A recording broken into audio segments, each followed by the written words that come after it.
एक समय की बात है, एक बहुत खूबसूरत राज्य था। उस राज्य में बहुत ही लालची आदमी रहता था, जिसका नाम दुष्यंत था। वह उस राज्य के राजा के लिए कर्ज जमा करने का काम करता था और उसी राज्य में रहता था।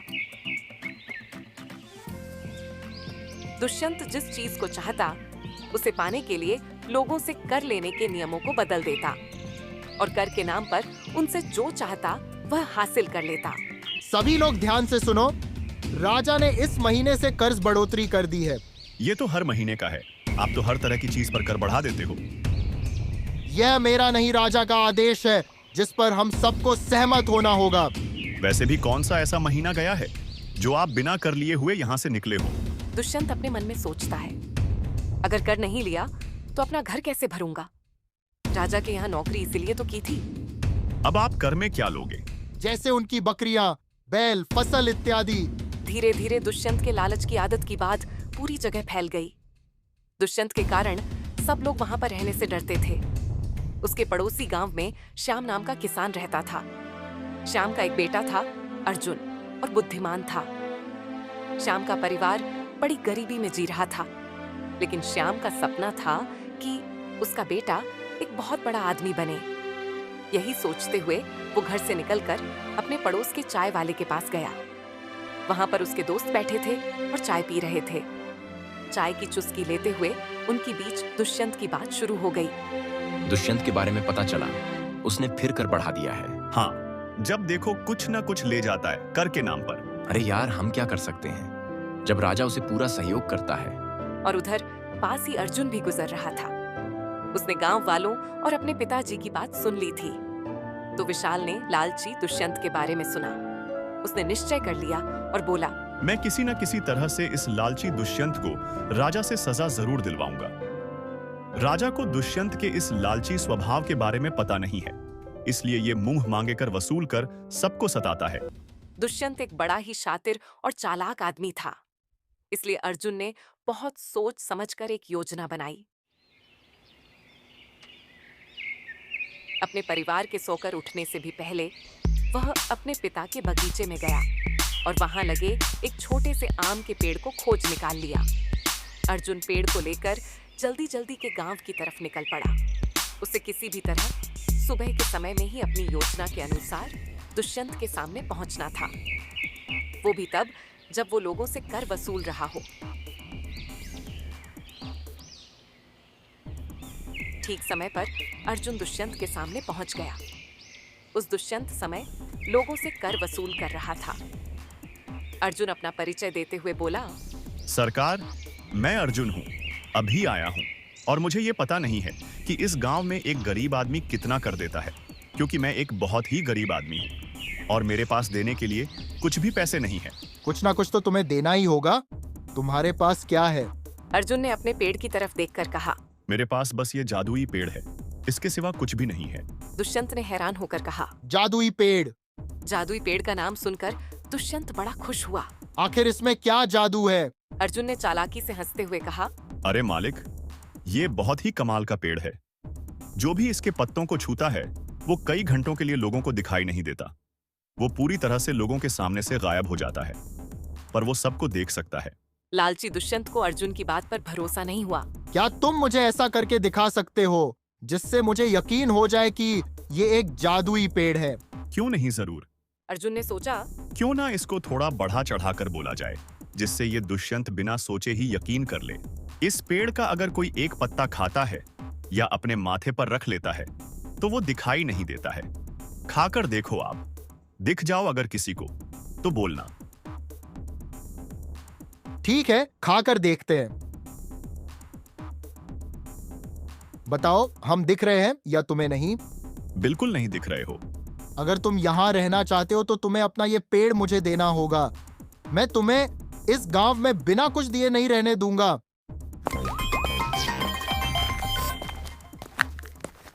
घर जाकर उसने पेड़ की एक पत्ती तोड़ी और उसे अपने माथे पर रख लिया। वहीं पास में उसकी पत्नी बैठकर खाना पका रही थी। उसने अपनी पत्नी से पूछा, सुनो, क्या तुम मुझे देख सकती हो? पत्नी को दुष्यंत की बात सुनकर बहुत गुस्सा आया और वह बोली, क्यों नहीं देख सकती? क्या मैं तुमको अंधी नजर आती हूँ? अब दुष्यंत बड़ा परेशान हो गया। वह भागते हुए दूसरे कमरे में गया और उसने पेड़ की दूसरी पत्ती तोड़कर फिर अपने माथे पर लगाई। फिर वापस रसोई घर में आकर बोला। अब क्या तुम मुझे देख सकती हो? अब तो उसकी पत्नी को बहुत ज्यादा गुस्सा आने लगा। वह जोर से बोली। तुम्हारा दिमाग तो ठीक है, आखिर तुम कहना क्या चाहते हो? क्या मैं तुम्हें देख पाऊंगी? क्या तुम्हें लगता है कि मेरी आंखें खराब हो गई हैं? लालची दुष्यंत बड़ा ही परेशान हुआ। वह फिर कमरे में गया, फिर पेड़ की पत्ती तोड़ी, फिर उसे अपने माथे पर लगाया और फिर अपनी पत्नी के पास गया। फिर से दोहराया। क्या तुम मुझे अब देख सकती हो? पत्नी दुष्यंत के लगातार इस पागलपन से बड़ी परेशान हो गई थी। आखिर गुस्सा होकर उसने कहा। नहीं, मुझे तुम दिखाई नहीं पड़ रहे, मैं तुम्हें नहीं देख सकती। लालची दुष्यंत तो जैसे यही सुनना चाहता था। वह खुशी से पागल हो गया। उसने सोचा कि वह गांव में जाकर इस पेड़ के जादू को परखेगा। वह चौराहे पर खड़े होकर पेड़ की पत्ती माथे पर लगा, विचित्र विचित्र प्रकार की हरकतें करने लगा। किंतु किसी गांव वाले ने कुछ भी नहीं कहा, क्योंकि वह उससे बात नहीं करना चाहते थे, क्योंकि उन्हें डर था कि कहीं वह उनसे कर ना मांगने लगे। लेकिन गांव वालों के कुछ भी ना कहने से लालची दुष्यंत ने समझा कि वह पेड़ सचमुच ही जादू ही है। फिर उस दिन के बाद उसे जो चीज पसंद आती वह उठाकर ले जाता। वह बाजार जाता, किसी दुकान से बांसुरी, किसी दुकान से फल फूल, कहीं से कपड़े उठा लाता। सब उसे ऐसा करते देखते, पर डर के मारे उसे कभी मना नहीं करते। लेकिन वह लालची दुष्यंत यह समझता कि वह किसी को दिखाई नहीं देता, इसलिए कोई उसे कुछ नहीं कहता। एक दिन गांव को देखने के लिए राजा की शाही गाड़ी गुजर रही थी। दुष्यंत ने देखा कि राजा की गाड़ी में बेशकीमती हीरे जवाहरात आदि सजे हुए हैं। लालची दुष्यंत ने आदत के अनुसार पेड़ का पत्ता अपने माथे पर रखा और राजा की बग्घी से हीरे जवाहरात चुराने लगा। सरेआम उसकी यह हरकत देखकर राजा को बड़ा गुस्सा आया। उन्होंने चिल्लाकर कहा, गिरफ्तार करो इसे। अब लालची दुष्यंत बड़ा परेशान हो गया। उसने कहा, महाराज, मुझे एक बार क्षमा करें, इसमें मेरी गलती नहीं है। एक गरीब आदमी ने मुझे ये जादुई पेड़ दिया जिसकी पत्तियां अपने सर पर रखकर मैं अदृश्य हो जाता था, लेकिन आज मुझे पता चला कि वो झूठ बोल रहा था, क्योंकि आपने मुझे देख लिया और मैं गायब नहीं हुआ। राजा को उसकी बात सुनकर बहुत गुस्सा आया। राजा ने कहा, ये तो बिल्कुल ही पागलों की तरह बातें कर रहा है। क्या कोई पेड़ ऐसा भी होता है जिसकी पत्ती माथे पर रखकर कोई गायब हो जाता है? ऐसे पागल आदमी को हम कर वसूली के काम पर नहीं लगा सकते हैं। राजा ने तुरंत ही दुष्यंत से उसकी नौकरी छीन ली और इसके बाद लालची दुष्यंत सारी जिंदगी उसी गांव में लोगों के सामने अपना मुंह छुपाकर जीता रहा। अपने लालच के कारण उसे सारी जिंदगी शर्मिंदगी सहनी पड़ी। गांव वालों को जब पता चला कि अर्जुन ने किस चालाकी से दुष्यंत को उसकी अन्याय की सजा दिलाई है, तो सभी ने उसकी बड़ी सराहना की।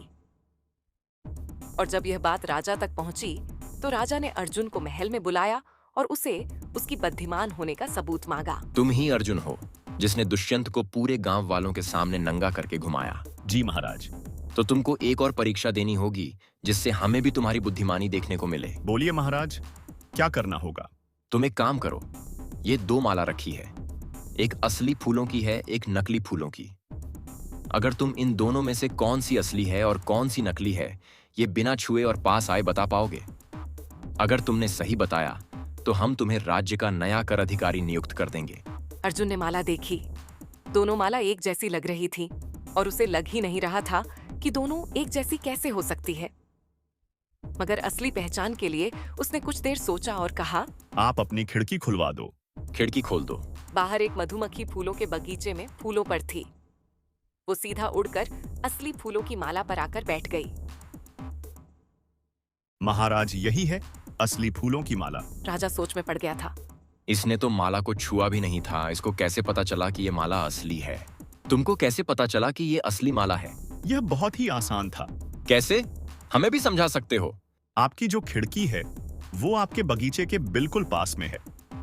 आपके बगीचे में फूल लगे हैं और उन पर मधुमक्खी मंडराती रहती है।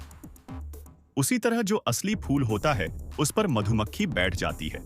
मैंने भी वही सोचकर आपको खिड़की खोलने को कहा, जिस तरह से मधुमक्खी बाहर से आ गई और असली माला पर आकर बैठ गई है। तुम तो सच में बहुत होशियार हो। मुझे ये देखकर अच्छा लगा। राजा ने अर्जुन की बुद्धि मानी। देखकर अर्जुन को ही कर वसूली की नौकरी दे दी और अर्जुन न्यायपूर्वक गांव में कर वसूली का काम करते हुए आराम से जीवन बिताने लगा। लालच और अन्याय के कारण दुष्यंत को अपनी जिंदगी लोगों के ताने सुनकर शर्मिंदगी के साथ बितानी पड़ी।